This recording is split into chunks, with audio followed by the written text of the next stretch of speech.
going to benefit from these millions of hundreds and millions of dollars from that is being diverted.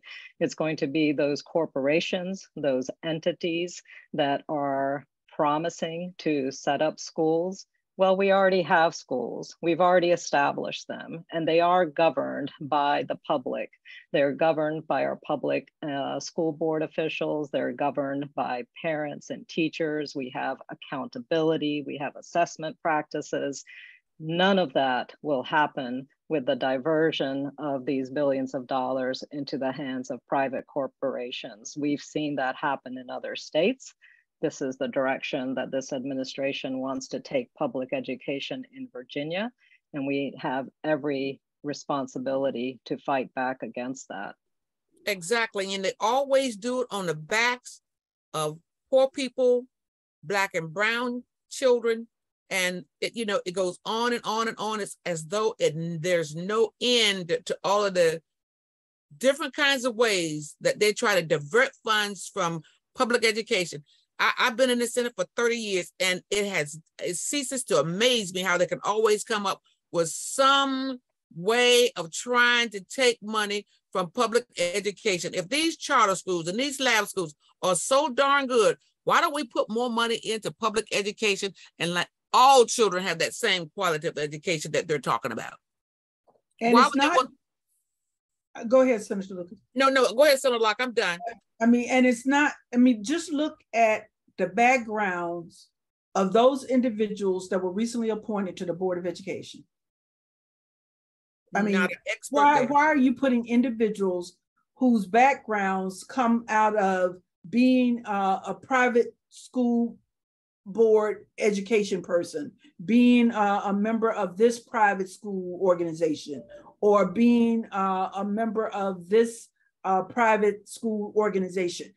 Why is it that you're putting individuals on the Board of Education that monitors public schools in the Commonwealth of Virginia having these private school backgrounds, which clearly sends a signal, at least it does to me, that you are all about privatizing education in the Commonwealth of Virginia? And that's to make the wealthy wealthier. And who they replaced them with, because one of the people replaced on that board who should have stayed on that board was the 2021 Virginia Teacher of the Year. Yes, exactly. And a couple other folks who, again, are deans of School of Education or former superintendent, who are, really focused on diversity, equity, and inclusion, and really looking at the intersection of economic justice and social justice and racial justice and education justice, and collectively. I have one last question, and then we can do closing remarks. I know you all are in Richmond, you got gazillion meetings going on. And my question is the historical context. I'm not surprised by this backlash of sorts, because every time we take 2 steps forward, we take a step back, and that's what progress really is. There has been a good amount of progress, especially when Democrats controlled both of the houses and the governor's office. In the last 2 years, there was a lot of progress. And we know our history that with progress, there's backlash. Can you kind of give a historical perspective from your experience? Also, Virginia is known for this type of thing with progress. Brown versus Board of Ed, the roots of it started with Barbara Johns here in Virginia, as did the backlash of massive resistance. So can you kind of build on that historical perspective, and then looking forward, how do we come out of this? Where do we go next from here? Because we have a lot of work to do to fight back against this backlash and then right the ship. So again, it's a 2-part question. So if you can comment on that. I'll give it a shot, and I know my colleagues here, Senator Lucas and Senator Locke, have firsthand experience in that history that you are speaking about. Oh, absolutely, I lived through it. You lived through it. But Secretary Carney, the portrait of Barbara Johns has come down from the walls of the governor's mansion. And if that doesn't tell us everything, then I don't know what will. That is emblematic of the direction that this governor is trying to take Virginia. And as we have seen, the issue of public education is fraught with the racism that is a part of our history. You know, I grew up in Georgia, and I remember when my little school was desegregated. I was in first grade at that point. And that desegregation actually was quite a peaceful and very fruitful transition. The reason it succeeded effectively in that little town in Georgia was that not only did Black children come to this predominantly white school, but also Black teachers, Black administrators, Black adults and education leaders followed the students. And that made all the difference, because as young children, we saw minority teachers and educators, administrators in positions of authority. And we got to see the full diversity of the community that we were in.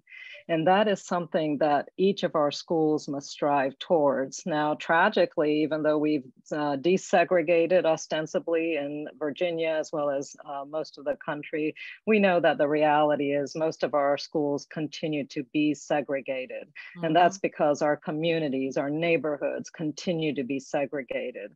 And if we are going to make progress in this area, it is that our children have to understand that they are living in a complex and a diverse world, and that they have to be able to work and communicate across culture lines, racial lines, ethnic lines. We have to provide that context in our schools in order to build the kind of communities that we really want to see, not just in Virginia, but globally. And I'd like to pick up on that point Senator Hashmi just mentioned. We can't do that if we have an administration that does not believe in diversity, equity, and inclusion. And this administration does not believe in DEI. And this administration is bound and determined to turn the clock back in Virginia. Mm-hmm. And as a consequence, we are not going to get to be the inclusive Commonwealth that we have been working so assiduously toward over the course of the last several years. And it is my hope that we can weather this storm that this person is putting us through, because he's not even remotely interested in the Commonwealth, because he's running for president and he's never here. So hopefully we have enough people out there who can help us, be this brick wall to push back on all of this,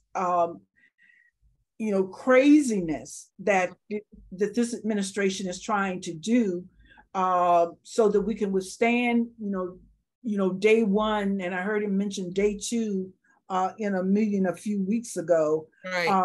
Until such time as we can ensure that we can go back to a sense of reasonableness, in the Commonwealth, and get back to building communities where we can ensure that we can provide the kind of wraparound services in our communities that can lead to a broader education for our children, so that we can be more inclusive and provide the diversity and equity that we need for the education of our children. Senator Locke, as you were speaking, what came to mind to me is how incensed I am that the governor trots off to Petersburg and pretends like he cares about Black and brown people.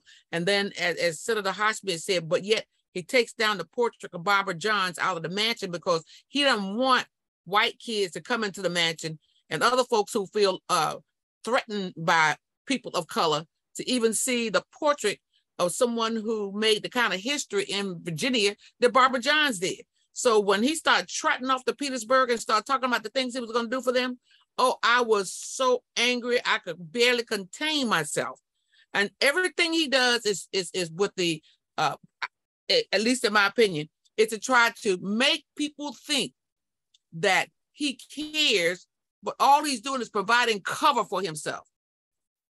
So if he really cared, why would he take down a portrait of Barbara Johns in the mansion when right now we're working tirelessly to try to get a statue of Barbara Johns placed in Statuary Hall at the United States Capitol? Why would he do that? If he doesn't give a tinker's damn about Black kids, about Black and brown children, about anybody on this panel tonight who looks like us, it's just a cover for himself. And then what I would add is that after these amazing remarks, you know, one of the things that we have to consider is that this governor during his campaign invested millions of dollars on knowing what Virginians care about the most. And that was public education. And he made that a theme of his campaign. Mm-hmm. And what he does in day one is trying to defund public education and trying to cherry pick, as Senator Lucas was mentioning earlier, just the things that we have been working so hard to improve. It was an open secret, you know, the children of color are underperforming during standard of test of learning. And that's why we don't like them and we don't want them. Right. And we wanted to work, you know, on addressing that issue. However, you know, as he's making decisions, I have to remind myself and my constituents that this is temporary. You know, we have 3 more years to go, and I know it's going to be painful, and we're trying to protect, you know, all of the accomplishments that we have made. However, you know, I'm sure it's very depressing to see that he's alone during this journey, because we saw, for example, like when he was trying to make math optionals in schools, how different school boards across the Commonwealth decided not to go by what he wants. So he's tone deaf on the needs of Virginians and what we need in public education. And let's remind him and everyone that is watching today that we have one of the best public education systems in the world. According to Forbes, we are number 5 on this nation, and we will fight with tooth and nail to protect what he has accomplished so far.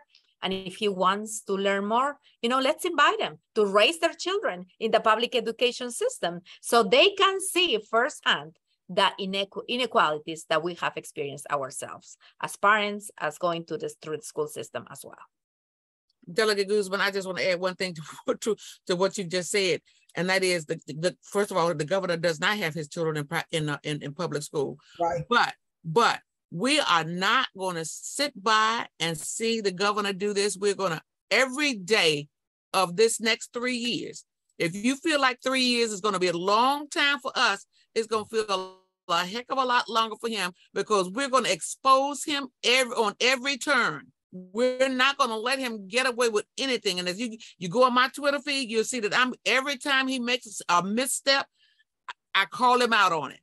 And that's what we have to do. We have to call him out on this nonsense. And so, yes, it's going to be a long 3 years, but it's going to feel a whole lot longer for him, because we are not going to let up.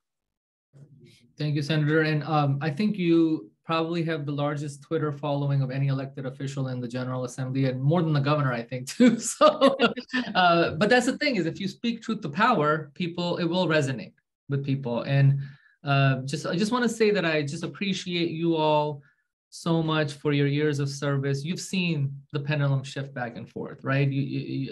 That's why you know that when there is a lot of darkness, the darkness is at its darkest point when, you know, the sun's about to come out and you can see. And 3 years will be tough, but we've been here before and we will overcome, we will triumph. You know, and you all in your personal journey have accomplished so much. I mean, this is what Virginia looks like. If you look at it throughout the Commonwealth, I've been everywhere. There's brilliant people like that who are empathetic, compassionate, and care about everyone. This is no coincidence that we have you all from different backgrounds, all of us representing Virginia here. And the last thing we should be doing is suppressing Black and brown voices. Exactly. It's just not going to work. So I appreciate you all for everything you do. I know you all are in Richmond with the session, the special session, and well, you know, so many things going on. So I appreciate this time. This was the first of many panels for our audience, and for you all, senators and Delegate Guzman. You know, I'm going to do. I'm going to pick a topic once a month and continue to do this. Just do my little part. I know you all are doing so many different things, and we will triumph. And one thing that keeps me really going is our young people. Many of them see through this nonsense. They see through this nonsense, they question it, they ask it, just like Barbara Johns. Forget about the fact that she was a Black woman trying to fight against the horrendous conditions of her school. She was a young person, a 16-year-old who rallied her friends without her parents knowing, without her principal knowing, and so forth, and said, hey, I'm going to walk out. I'm sick and tired of this nonsense. And that is what our young people are doing in high school. We see it all the time, and they're trying to suppress that as well. But that's what keeps me excited, because our young people are critical thinkers. They're asking those questions, and they will carry the torch of progress forward. So again, thank you so much to each and every one of you. You have all of my prayers and well wishes with you in championing all of this great work. Thank you all. Have a good evening, and to our audience who joined us, have a wonderful evening. I'll see you. Hope to see you all in the near future here. Thank you so much. Thank you. Good night. Thank you. Good night.